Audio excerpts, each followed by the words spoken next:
Olá, eu sou o professor Luiz Paulo e este vídeo é o segundo da série sobre teoria e prática da estatística. Neste vídeo, nós vamos abordar as diversas medidas de tendência central. A estatística é uma ciência dedicada à obtenção, descrição, análise e modelagem de dados oriundos de processos, fenômenos ou eventos incertos. Na etapa exploratória, diversas medidas informativas podem ser calculadas. As principais famílias de medidas são as de tendência central, as de ordem, as de dispersão e as de associação. As medidas de tendência central mais comuns são a média amostral, a mediana amostral e a moda amostral. A média amostral é obtida a partir da soma de todos os valores observados de um atributo dividido pela totalidade das observações. Então, na expressão em 3.1, o FI diz quantas vezes o valor xi apareceu na amostra. Se em uma amostra cada valor só aparece unicamente uma vez, então os FIs serão todos iguais a 1. Embora a média amostral seja a forma mais usual para calcular médias, deve-se tomar cuidado quando os atributos observados são razões, quilômetro por hora, calorias por grama, etc. Neste caso, deve-se utilizar a média harmônica, que é obtida tomando-se o recíproco da média dos recíprocos das razões observadas. Por exemplo, se uma pessoa vai da cidade A para B e volta depois para A de bicicleta, qual é a sua velocidade média? De A para B, desenvolveu a velocidade de 10 km por hora e de B para A, a velocidade de 30 km por hora. Sabe-se ainda que a distância de A até B é de 30 km. Então, de A para B gastou 3 horas e de B para A gastou 1 hora. 4 horas para 60 quilômetros percorridos. Se, no entanto, a gente simplesmente fizer a média das velocidades, 10 mais 30 dividido por 2, que dá 20, e 20 vezes 4 horas dá 80 quilômetros. Então, a gente teria um resultado incoerente. Quando a gente calcula a média harmônica, primeiro a gente toma o recíproco das velocidades, né, e divide por 2. E depois toma o recíproco desse valor, que dá 15. Agora, quando você multiplica 15 por 4, dá exatamente os 60 quilômetros, o que é coerente. Então, qual é a mágica, né? Não tem mágica, na verdade tem matemática. Então, o problema inicial, colocando a notação aí de velocidade, né, que é a diferença de espaço sobre tempo, você tem a primeira velocidade, que é ds1 sobre dt1, e a segunda, que é ds1 sobre dt2. Tá? Os tempos são diferentes. Uma velocidade na ida era uma, a velocidade na volta era outra. O espaço era o mesmo, mas o tempo era diferente. Aí você, quando faz simplesmente dividir por 2, os denominadores são diferentes. Você não pode somar duas frações, né, se os denominadores são diferentes, simplesmente. Então, o que você faz? Sempre que você está comparando razões, uma das variáveis ela é fixa, né? Senão não vale. Você não vai comparar 50 km por hora com 30 km por minuto. Né? Vai pegar 50 mais 30 e dividir por 2, né? Porque uma está em minuto, outra está em hora. Então, para eu poder fazer essa soma, né, e dividir por 2, eu vou pegar o recíproco. Então, o recíproco da velocidade é dt1 sobre ds1, e a outra dt2 sobre ds1. Então, agora eu posso somar e dividir por 2. Mas o que acontece?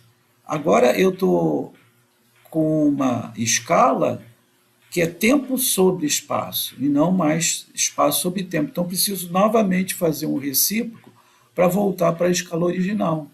Então, foi por isso que a gente faz 2 vezes o recíproco. Tá? Então, vamos ver agora um exemplo com as variáveis de porosidade e permeabilidade.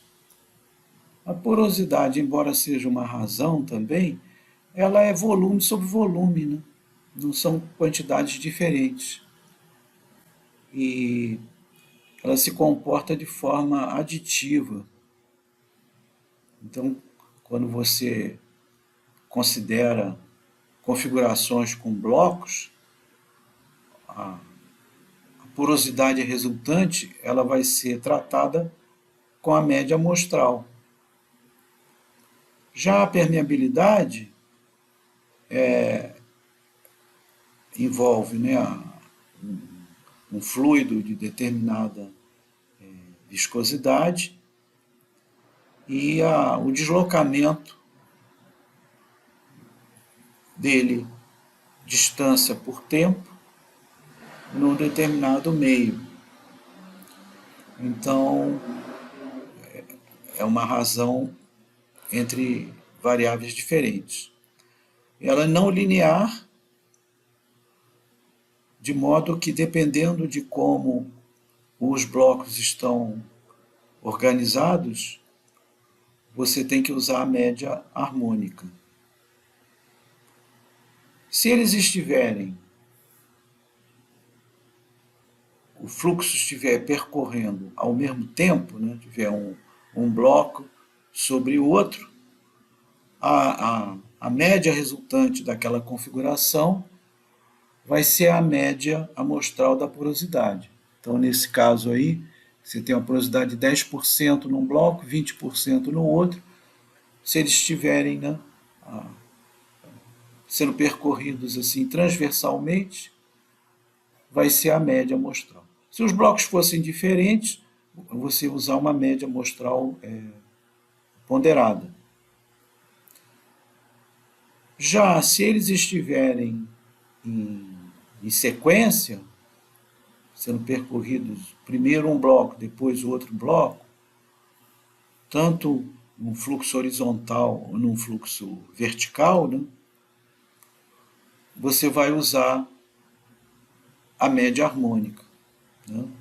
Então, o recíproco da média amostral dos recíprocos das permeabilidades.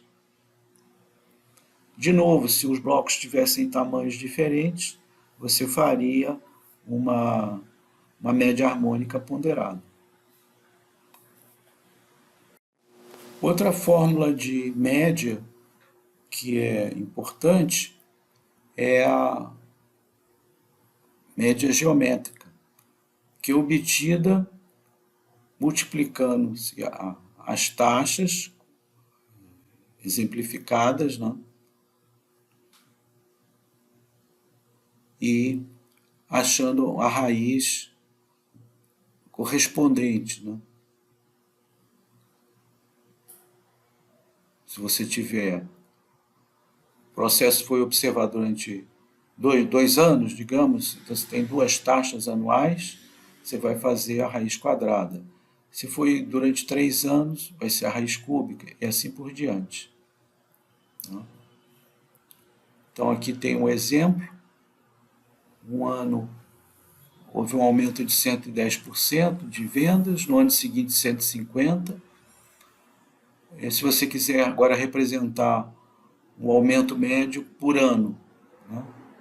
Então a gente vai usar a média geométrica. Esse valor dá aproximadamente, né, a raiz quadrada de 110 vezes 150 dá 128,4. No quadro vocês veem as 3 fórmulas de média, da aritmética, geométrica e harmônica, e a relação entre elas. Para uma dada amostra, a média harmônica é menor que a geométrica, que é menor que a aritmética. Que você tem uma regra aproximada, né, para o cálculo da permeabilidade média dependendo do sentido do fluxo, né?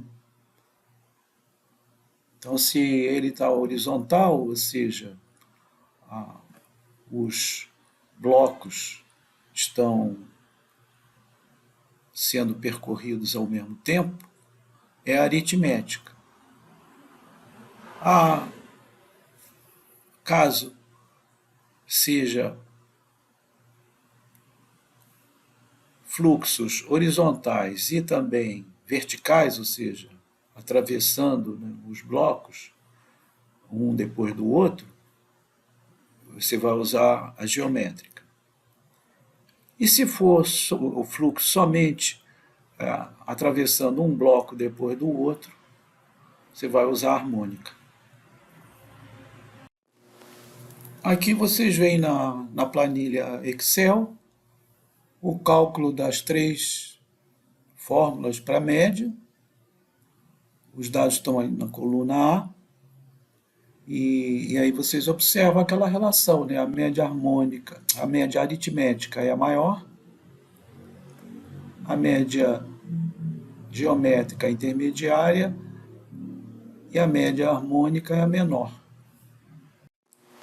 Vamos ver ainda duas estatísticas de tendência central, a mediana e a moda, que muitas vezes são confundidas aí com a média, mas elas têm características bem diferentes. A mediana, ela é um valor, e observa que esse valor, assim como no caso da média, não precisa ser uma observação. A estatística, ela é um valor que é calculado de acordo com uma fórmula, e não necessariamente ela tem que corresponder a uma observação. Para o cálculo, é claro que só entram as observações, mas o resultado não precisa corresponder a uma observação. Isso é uma dúvida que muitas vezes o estudante, né, o cursista tem. Então, a mediana, ela é esse valor que divide a amostra em 2 metades. Mas aí a pessoa pergunta, mas como metade? É porque antes você precisa ordenar crescentemente a sua amostra, tá? Porque a mediana, ela, além de ser uma estatística de tendência central, ela é uma estatística de ordem. E as estatísticas de ordem, elas sempre se fazem sobre amostras ordenadas crescentemente. Uma fórmula prática para o cálculo da mediana é você calcular em função do número de elementos na amostra ser ímpar ou ser par. Então, se for ímpar, você pega o elemento de ordem n mais 1, divide por 2. Esse vai corresponder à mediana. Nesse caso, a mediana tem o mesmo valor que um dos elementos da amostra, né?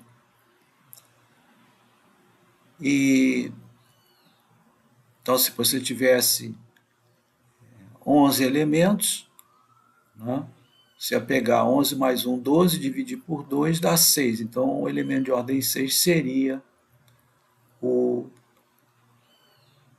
a mediana. Os elementos entram tantas vezes quanto aparecem. Se você tiver valores repetidos, esses valores se repetem no cálculo também. Tá? Porque esse é um número de ordem. Tá? Então, se você tivesse vários números 6, você ia pegar aquele na ordem correspondente. Né?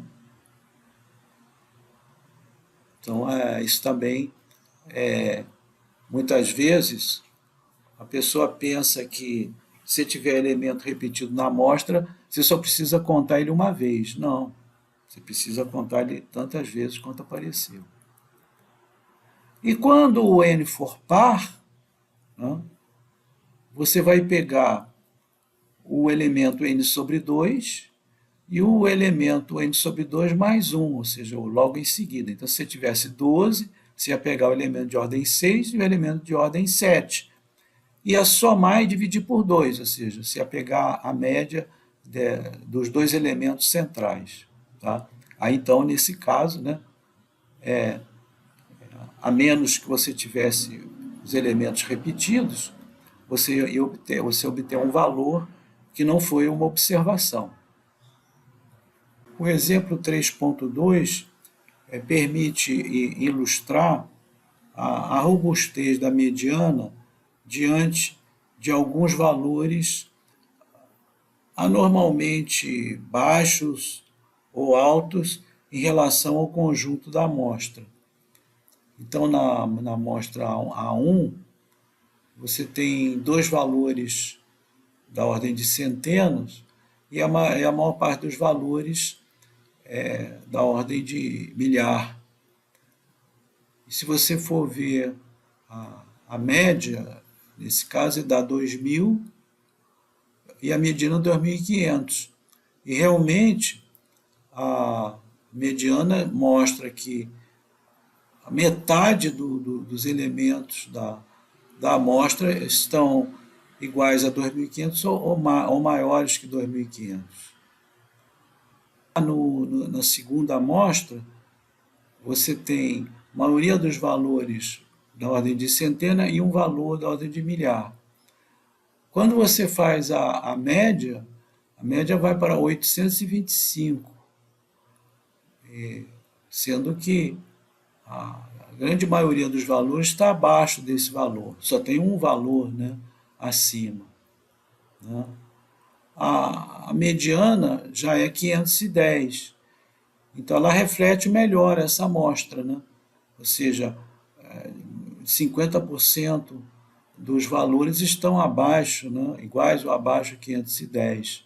Então, a mediana ela permite você observar melhor essa flutuação dos valores.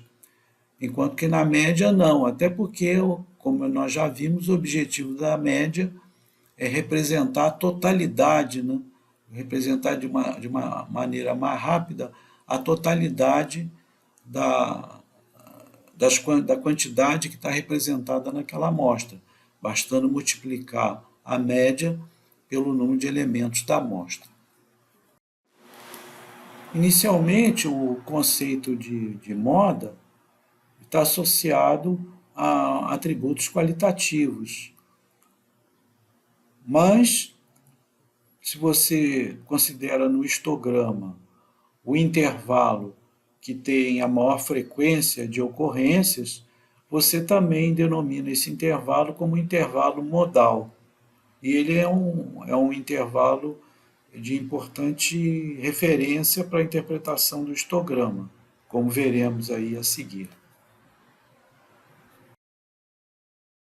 A aparência do histograma pode ajudar a interpretação das posições relativas dessas três estatísticas que nós acabamos de ver.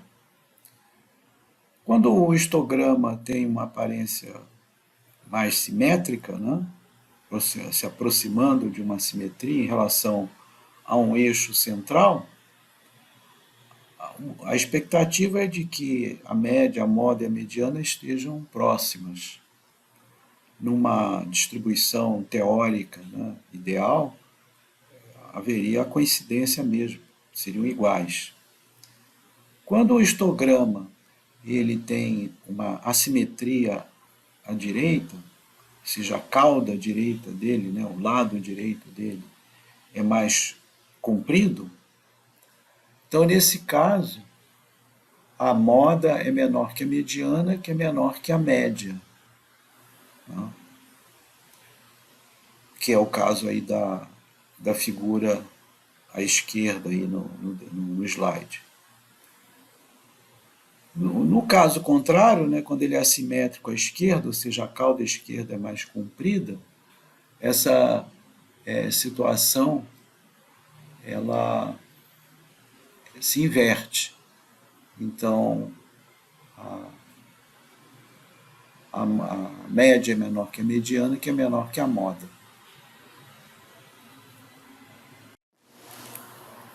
Bom, os histogramas não são tão bem comportados assim com dados reais, né?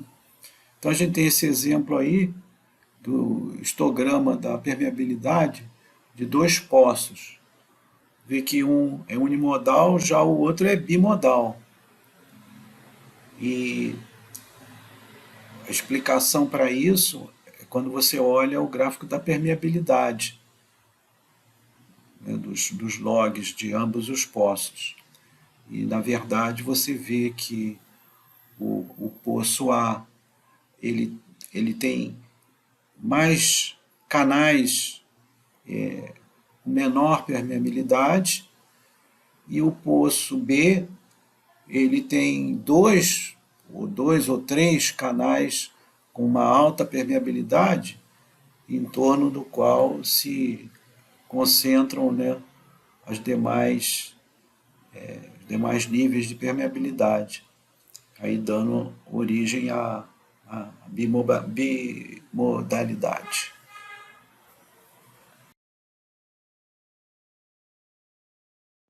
Essa definição da simetria ou assimetria do histograma, ela não pode ficar só no avaliação visual, né? Então a gente na verdade tem uma fórmula, né, que é o coeficiente de simetria.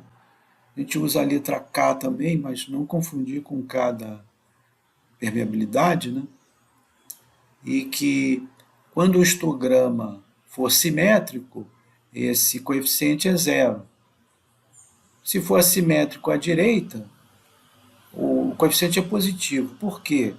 Porque no caso a média amostral ela é maior que a mediana, portanto ela é maior que mais de que 50% dos valores. Então essa diferença do numerador vai ser positiva. E no outro caso, né, que é assimétrico à esquerda, a média é menor que todo mundo, então ela vai estar menor que os valores das amostras em mais de 50% dos casos. Então vai ser negativo.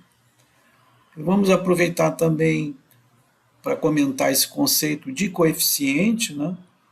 O coeficiente é uma expressão que envolve a razão entre grandezas da mesma dimensão, né, da mesma escala, então ele é adimensional.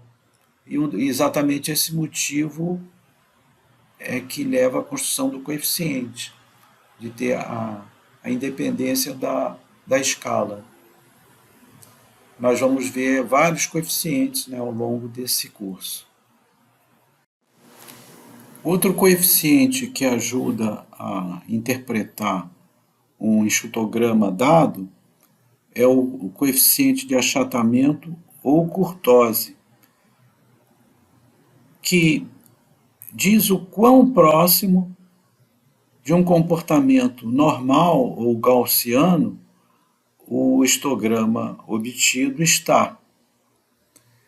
Então, a fórmula 3.4, né, ela é um coeficiente, portanto adimensional, e se ela valer 2.8, você estaria muito próximo de uma normal.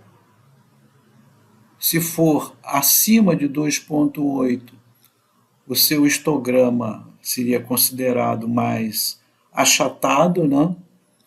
E se for menor que 2.8, ele seria leptocúrtico ou esbelto, né? Estreito. É claro que do ponto de vista de incerteza, um histograma leptocúrtico é melhor, porque significa que a variação das suas observações se dão num intervalo menor, né? Porém, a proximidade de um comportamento gaussiano ou normal traz uma série de propriedades muito, digamos, interessantes para a estatística clássica. Por exemplo, a distribuição de erros. Se ela seguir uma normal, você tem uma série de possibilidades de avaliar a confiança na sua medição, etc., etc., como a gente verá mais adiante. Antes de prosseguirmos, vamos relembrar aí a questão da média geométrica, olhando agora com o uso do logaritmo. Se você aplicar, né, sobre dados, que são dados de valores que crescem ou decrescem a uma razão constante, que são problemas que aparecem em biologia, né, em finanças,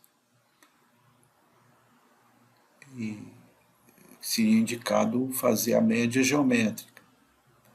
Então você pode fazer também, ao invés da fórmula que apresentamos, você pegar o logaritmo desses termos, você vai obter uma progressão aritmética.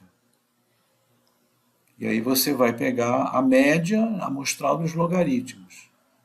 E depois calcula o antilogaritmo dessa média para retornar à escala original.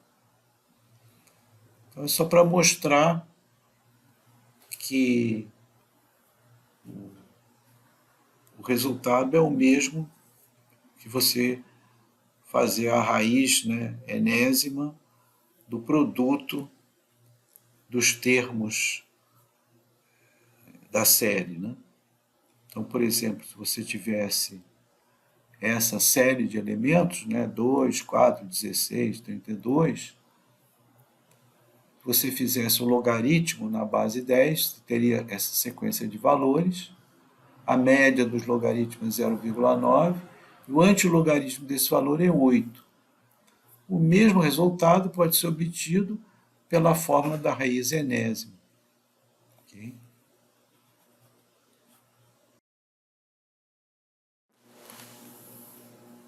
Agora, um outro exercício de interpretação do histograma, né? Isso seria um histograma assimétrico, né? A cauda direita mais pronunciada, e a pergunta é que se os processos, se mede processos contra a corrupção, né, por períodos de tempo, se os processos estão diminuindo. Então, se você olhar simplesmente para o gráfico, eu diria que sim, mas não é bem o caso, porque os intervalos não são iguais, né? O primeiro é de 77 a 81, o segundo de 82 a 84 e o terceiro de 85 a 86. Então, na verdade, no 85 a 86, só nesse período, é quase o que aconteceu em 4 anos, né, anteriores. Então, você não pode dizer isso. E, normalmente, o histograma, uma característica do histograma é que os intervalos têm o mesmo tamanho. Nessa planilha do Excel, podemos ver a materialização aí de vários conceitos aí que nós apresentamos. Então, uma amostra está dada aí na coluna A, ordenada na coluna B. Esse quadro é o summary, apresenta desde a média até a contagem de elementos. Em seguida, nós definimos os intervalos para fazer o histograma. Então, ali você tem a frequência em cada intervalo e o percentual em relação ao total. Em seguida, vocês veem o desenho do histograma. E também, agora você pode fazer a curva de frequência acumulada, né? Então, à medida que você vai se deslocando da esquerda para a direita, você começa de 0% até chegar em 100%, onde está indicado ali para cada elemento, né, quanto que ele está acumulando. Essa última tabela ela está de baixo para cima, né? Então, o primeiro elemento 1,28 é 0%, depois 4% e assim por diante até o último elemento que vai acumular 100%. Neste vídeo nós vimos as medidas de tendência central, a média, a mediana e a moda, e a sua importância para a análise exploratória. No próximo vídeo, nós vamos ver as medidas de ordem. Até lá!